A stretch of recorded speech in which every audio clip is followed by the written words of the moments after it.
검사 건수가 줄어드는 휴일 효과에도 불구하고 600명대 신규 확진자가 발생했습니다. 최근 급격한 증가도 급격한 감소도 나타나지 않고 있습니다. 네, 현재 상황 전문가와 짚어보겠습니다. 유병욱 순천향대 서울병원 가정의학과 교수 나오셨습니다. 어서 오십시오. 네, 안녕하세요.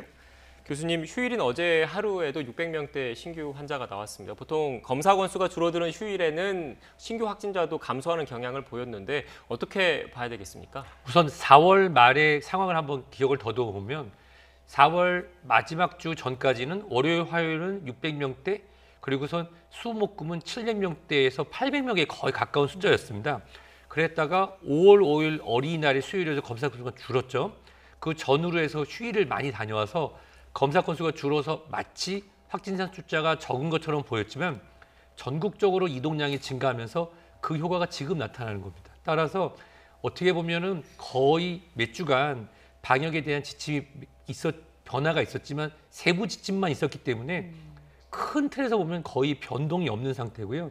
그렇지만 오늘 또 비가 많이 오지 않았습니까? 네. 비가 와서 검사 건수가 줄은 게 마치 휴일에 영향을 받아서 화요일, 수요일 좀 줄다가 이번 주는 목요일, 금요일, 토요일 날 숫자가 또 700명에서 800명 가깝게 나타날 걸로 판단이 됩니다. 예, 상황이 나아지지 않고 있는 모습인데 감염 재생산 지수를 저희가 좀 코로나19 상황을 가늠해 볼 수 있는 지표로 많이 보잖아요. 보면은 지난주에 0.99를 기록했습니다. 직전 주에 0.94보다는 조금 오르긴 했지만 1보다는 낮은 수치이지 않습니까? 이건 어떻게 볼 수 있을까요? 우선 이 수치는 믿을만 합니다. 그리고 여기에 따라서 우리 정책을 결정하는 건 맞는데요.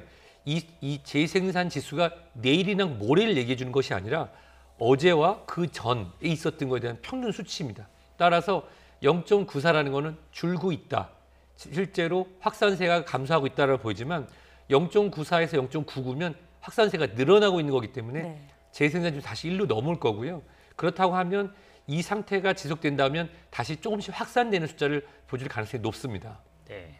지금 교수님 말씀 좀 들어보면 지금 보고 있는 감염 재생산 지수가 앞으로의 추이를 예측하는 선행 지수가 아니라 그동안에 누적돼 왔던 지표를 보여주는 후행 지수라는 말씀이신 거잖아요. 그러면 결국 지금 현재 상황도 위태위태한 상황이란 얘기인데 교육부가 이런 상황에서 그 2학기부터는 전면 등교 추진 계획을 지금 세우고 있습니다. 여기에 대해서는 어떻게 보십니까?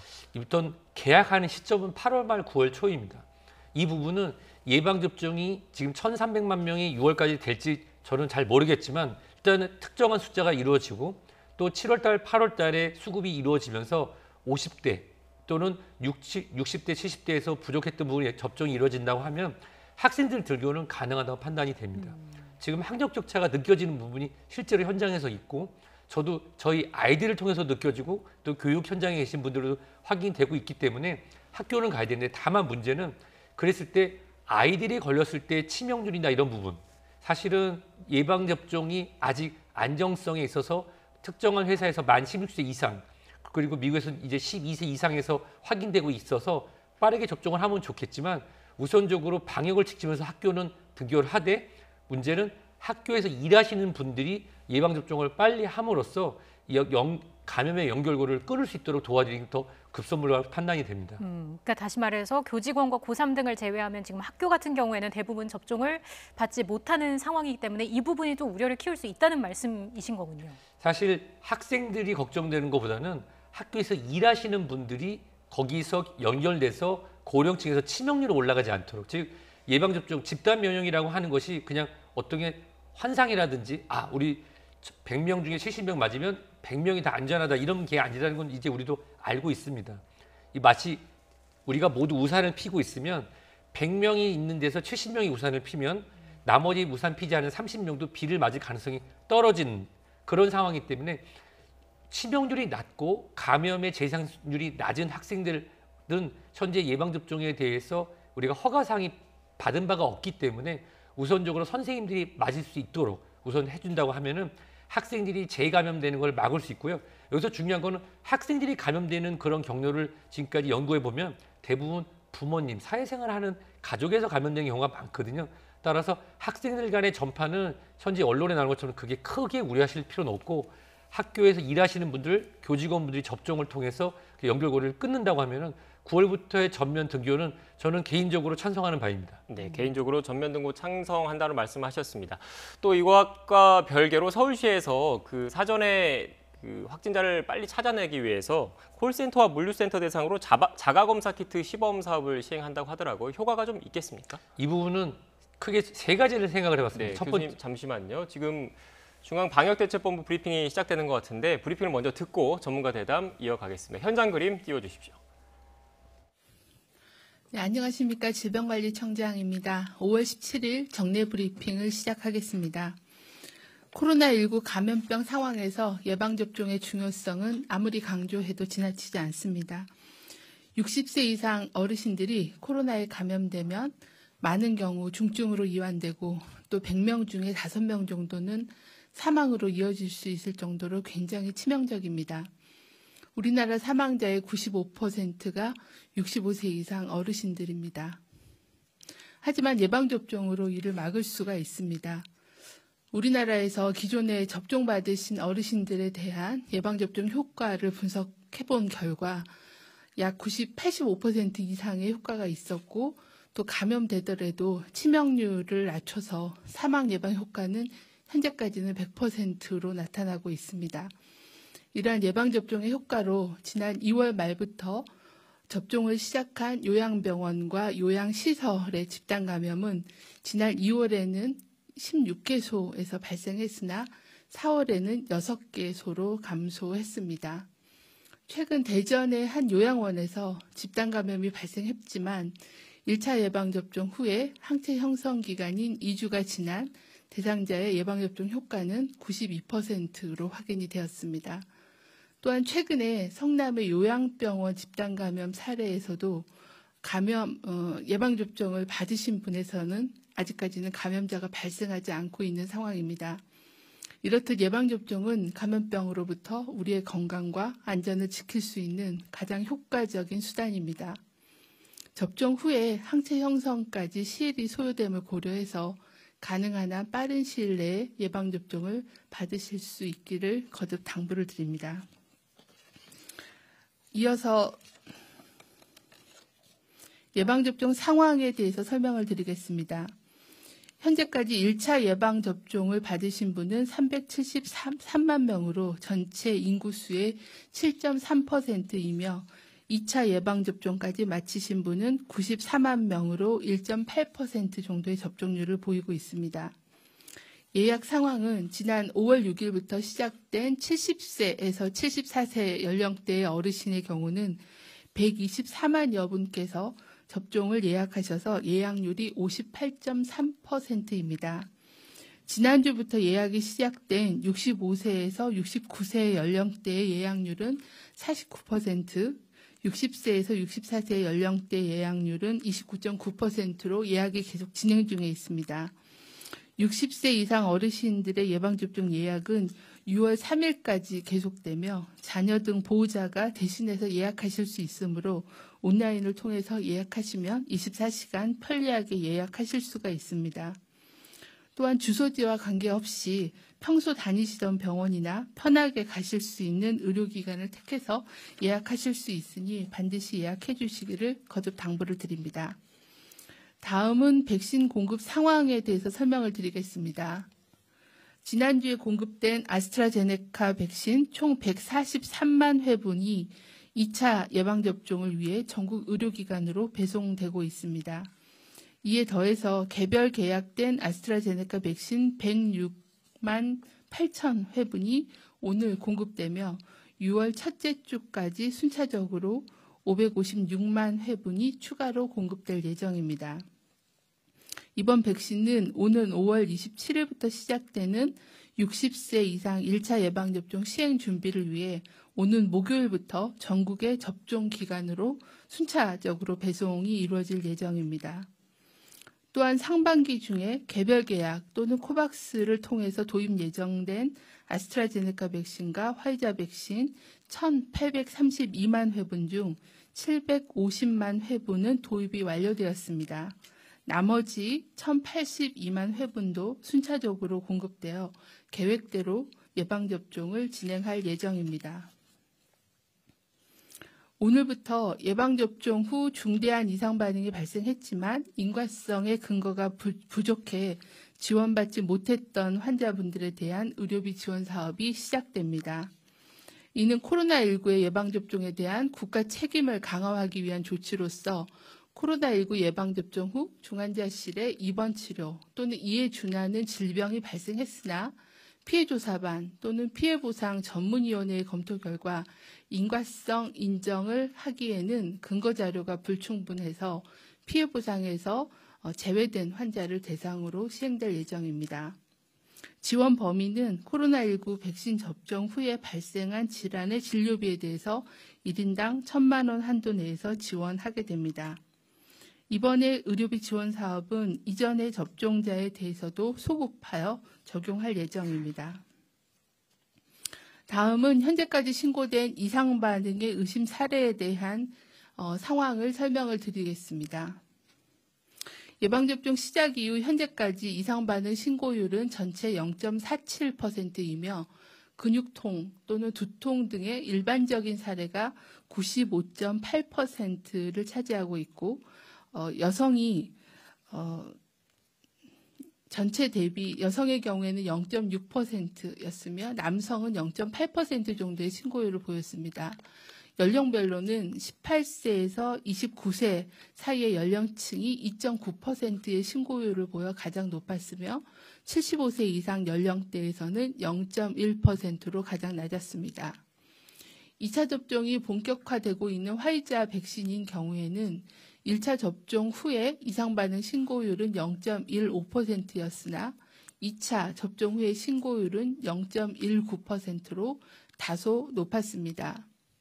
연령이 낮을수록 2차 접종 후에 이상 반응 신고율이 높았고 반면에 75세 이상 어르신들에서는 1차, 2차 예방접종 후의 신고율이 0.13%로 비슷한 수준으로 낮았습니다. 예방접종 피해조사반의 인과성 심의 결과에 대해서 말씀을 드리겠습니다. 현재까지 진행된 12번의 심의 회의를 통해서 사망 사례 97건, 중증 사례 101건에 대해 심의를 하였고 그중 인과성이 인정된 사례는 2건이었습니다. 이번에 12차 피해조사반 회의에서는 신규 사례 43건에 대해서 심의가 있었습니다. 신규 사망 사례 18건에 대해서는 평균 연령이 82.4세였으며 접종받은 백신은 화이자 백신이 11건, 아스트라제네카 백신이 7건이었습니다.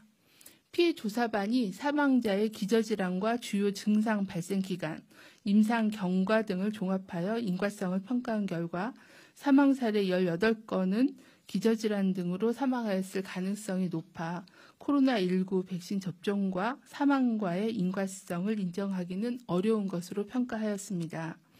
사망하신 분들의 추정 사인은 심근경색증이 8건, 뇌출혈이 2건, 대동맥 박리 2건 등이 추정되는 사망 원인으로 분석이 되었습니다. 다만 인과성을 인정하지 않은 사례 중에 심근염 1건에 대해서는 중증 환자 의료비 지원 사업 대상이 되는 인과성 근거 불명확으로 평가를 하였습니다. 본 사례는 예방접종과 추정 사인 간의 인과성을 인정할 근거는 없지만 대상자의 기저질환 또는 최근 상태를 볼 때 심근염을 유발할 근거 또한 명확하지 않은 상황에서 인과성 근거 불명확으로 평가하였습니다. 중증 사례 25건에 대해서도 예방접종 후에 주요 증상 발생 시점에서 기저질환, 전신적인 상태, 질환 발생 위험 요인 등을 고려할 때 백신보다는 다른 요인에 의한 이상 반응의 발생 가능성이 높아 인과성을 인정하기 어려운 것으로 평가하였습니다. 중증 사례에서의 추정되는 진단은 뇌경색이 8건으로 가장 많았으며 그 밖에 심근경색 2건 등 다양한 중증 질환의 추정 진단명으로 평가를 하였습니다. 다음은 코로나19 주간 발생 동향에 대해서 설명을 드리겠습니다. 국내 발생 확진자는 최근 1주간 일일 평균 590명으로 지난주에 비해서 4.5%가 증가하였습니다. 수도권의 유행이 지속되고 있으며 호남권과 제주권도 집단 감염 발생으로 지난주에 이어 증가세가 지속되고 있는 상황입니다.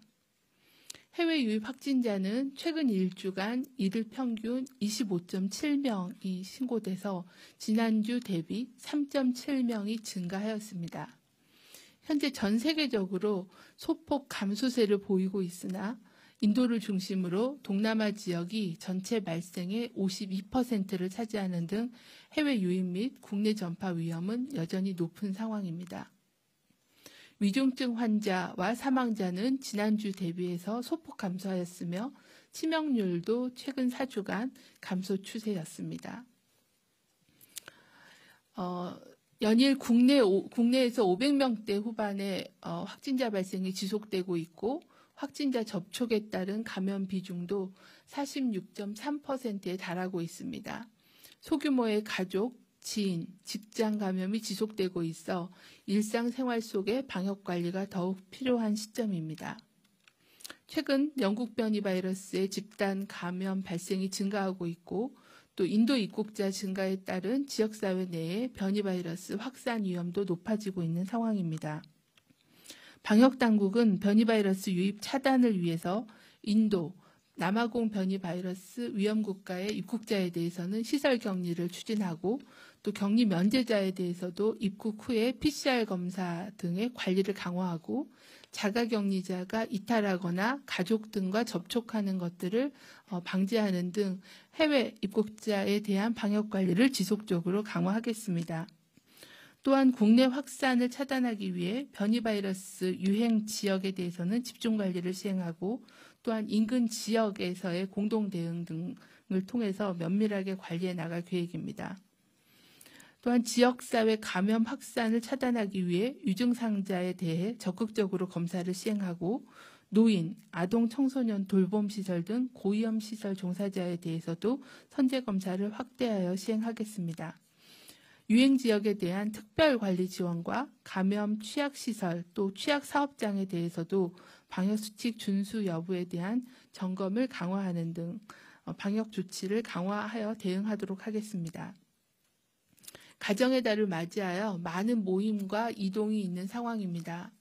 가족과 꼭 필요한 모임을 계획할 때는 동거 가족의 범위 안에서 인원을 정하고 실내보다는 밀집도가 낮은 야외에서 한산한 시간대에 한산한 장소를 활용하여 주시기를 바랍니다. 상황과 장소에 관계없이 마스크를 착용하여 주시고 실내 공간에서는 자주 충분하게 환기를 시켜주시길 바랍니다. 의심 증상이 있는 경우에는 즉시 검사를 받아주시기를 바랍니다. 저희 방역당국 또한 모든 행정력과 역량을 총동원하여 방역관리에 최선의 노력을 기울이겠습니다. 네. 지금부터 기자님들 질문에 답변 드리는 시간 갖겠습니다. 네, 지금까지 중앙방역대책본부 브리핑 들었습니다. 주요 발생 현황과 백신 접종 현황 등에 대한 설명이 있었습니다. 보다 자세한 내용은 전문가와 함께 다시 짚어보겠습니다. 교수님, 방역대책본부 브리핑 때문에 답변 중간에 말씀이 끊겼습니다. 양해 부탁드리겠습니다. 네, 질문부터 다시 좀 드리겠습니다. 서울시가 오늘부터 5주 동안 콜센터와 물류센터를 대상으로 자가검사 키트를 시범 도입하겠다, 사업을 시작하겠다라고 밝혔는데 좀 효과가 있겠습니까?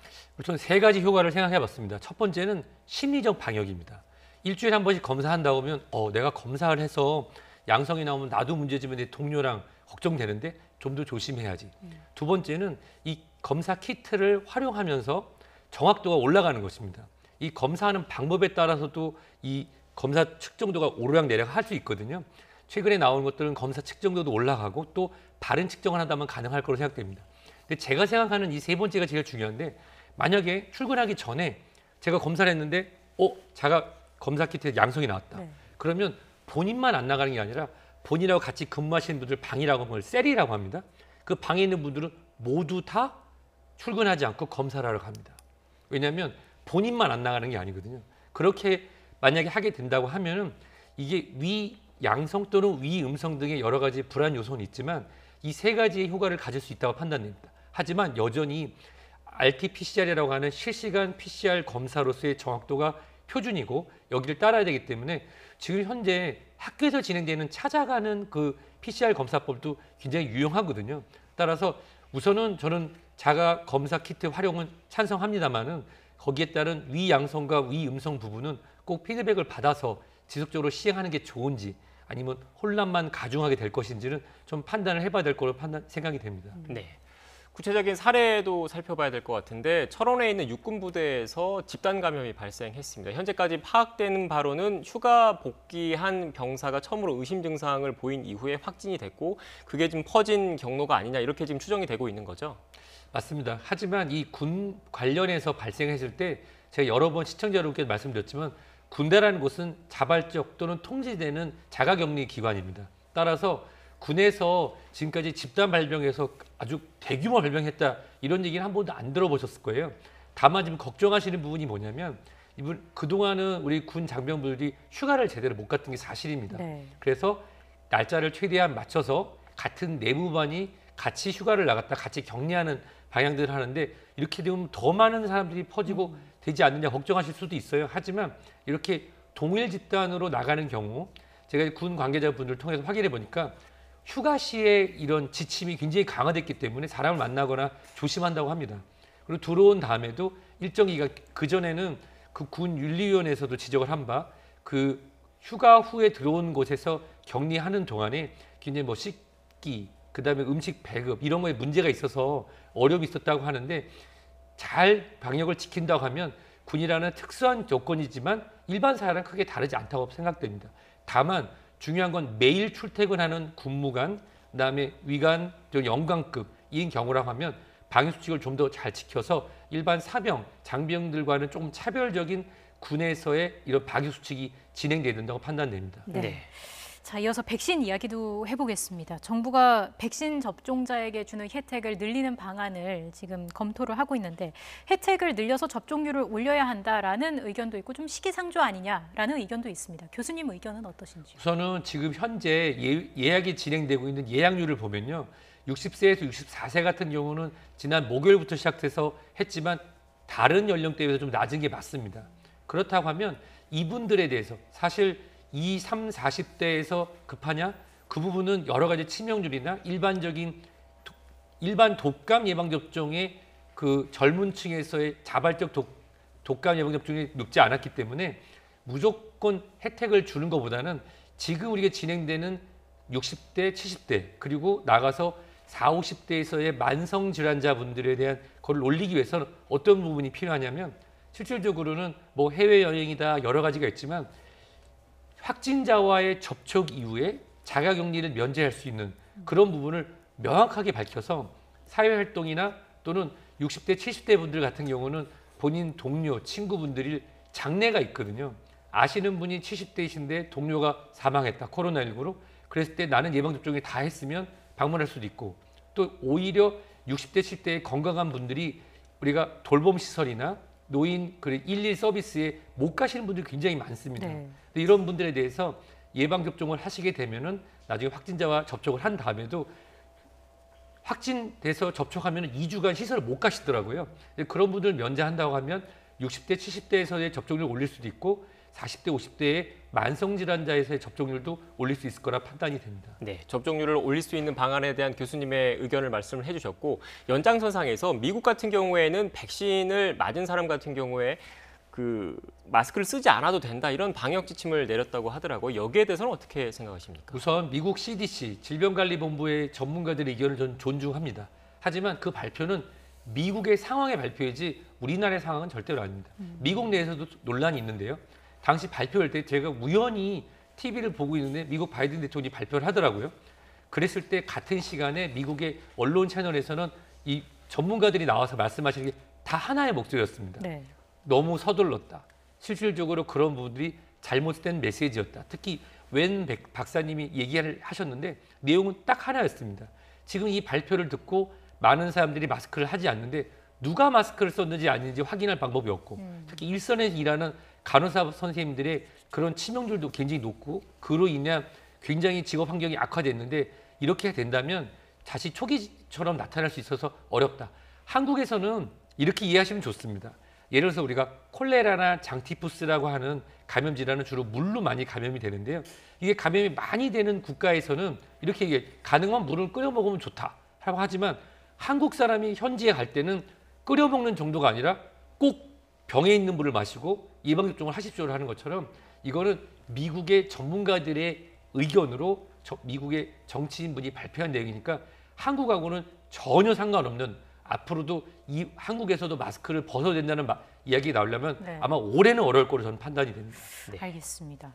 자, 그리고 오늘부터 또 시행되는 내용이 있습니다. 백신 접종 후에 중증 이상 반응이 생겼지만 인과성이 불충분한 경우에도 1인당 최대 1,000만 원까지 의료비를 지원하는 게 가능해졌습니다. 어떤 사례가 해당하는지 저희가 준비한 그래픽도 있을 텐데요. 보면서 한번 교수님께서 설명을 해주시죠. 네, 우선 아까 정은경 총장님께서 말씀하신 내용 중에 하나가 뭐냐면 심근염으로 사망하신 경우는 기저질환과 관련이 없어서 실제로 인과관계가 찾기 어렵지만 기전에 근거 자료가 불충분한 경우인데 보니까 예방접종으로 인해서 악화될 가능성이 있어서 이렇게 보상을 하겠다라고 얘기를 했습니다. 네. 실질적으로 보면은 인과성이 근거 자료가 불충분하다. 예를 들어 볼까요? 정말 젊고 건강하신 분인데 예방접종을 하고 나서 척추에 신경 다발에 염증이 생겨서 그런 신경 마비 증상이라든지 운동 마비 증상이 보였다. 이런 경우라 하면 그 이전에 전혀 기저질환도 없고 건강하셨던 분이라고 하면 현재까지의 예방접종이 척수염 등을 일으킨다고 하는 근거가 불충분하지만 실제로 인간성이 없다고 나타났지만 이로 인해서 접종 외에는 다른 것이 없다라고 판단이 되면은 거기에 대해서 보상이 가능하다고 한 거고요. 보상 내용에는 기존의 질환에 대한 치료나 또는 뭐 간병 또는 장제비는 빠지는 상태로 나가는 것으로 알려졌습니다. 네. 백신 이야기 하나 더 해보겠습니다. 최근에 이 모더나 백신을 삼성 바이오로직스에서 위탁 생산하는 것 아니냐 이런 설이 돌았습니다. 그래서 그 이후에 삼성 바이오로직스 측에서 모호한 해명을 조금 내놓은 상태인데 교수님께서는 위탁 생산 가능성 얼마나 된다고 보십니까? 우선 위탁 생산을 실제로 하고 있고 준비하고 있는 국내 한 제약회사를 얘기를 들어보면요. 우선은 아스트라제네카 방식 같은 경우는 그것을 원물을 받아서 포장해서 출시하는 방식입니다. 예. 이걸 보통 CMO라고 해서 그냥 그대로의 위탁이고요. 노바백스사인 경우에는 CDMO 방식으로 이 D는 디벨롭 같이 발전적인 관계로 기술 이전을 전제로 하는 겁니다. 그렇다고 하면 국내에는 현재 메신저 RNA 방식으로 생산할 수 있는 시설과 기술이 없습니다. 현재까지 알려진 바는요. 따라서 모더나사는 메신저 RNA 방식의 예방접종인데 그렇다고 하면 그 원물을 받아서 포장하는 수준의 위탁 방식이 될 거로 판단이 되고요. 현재 삼성 바이오가 가지고 있는 기술력에 대해서 밝혀진 바가 없기 때문에 아마 그런 모호한 대답을 했던 걸로 저는 판단이 됩니다. 네, 쉽게 얘기하면 뭐 유명 브랜드 옷이나 운동화 같은 경우에 그 선진국에서 디자인 같은 걸 다 하고 동남아시아에 있는 국가의 그 OEM이라고 하죠. 주문자 그 생산 표시 방식으로 발주만 해주잖아요. 그것과 비슷한 형식이다 이렇게 봐야 되는 겁니까? 사실 그 방식은 CDMO로 이해하시면 좋습니다. 아, 네. 왜냐하면 그 기술과 디자인을 받아서 만드는 게 정확한 표현을 해줬고요. 옷이 온 것을 포장만 해서 내보는 방식이 현재의 그 우리나라 제약사의 아스트라제네카의 위탁 생산 방식이라고 생각하시면 좋습니다. 네, 네. 그것보다 더 그냥 단순한 작업만 해서 생산하는 단계다 이런 말씀이신 거죠? 그렇습니다. 네, 알겠습니다. 지금까지 유병욱 순천향대 서울병원 가정의학과 교수와 함께 코로나19 관련된 이야기 나눴습니다. 오늘 말씀 고맙습니다. 고맙습니다.